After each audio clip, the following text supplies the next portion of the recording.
Nvidia Shield, completely powered down. I've had to plug in an external mic because my phone wouldn't pick up the noise, but I was having an issue with the AC adapter making a buzzing noise or a high-pitched noise. This is it completely shut it down by holding the power button down for 10 seconds, and it completely shuts it down and it doesn't remain in sleep mode anymore.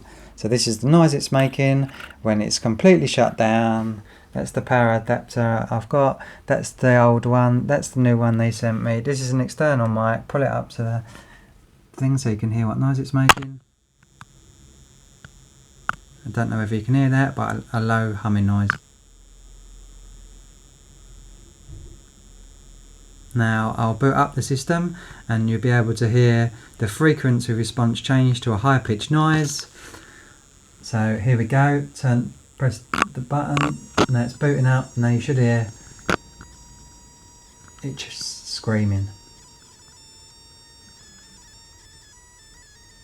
Now this is the second one they've sent me.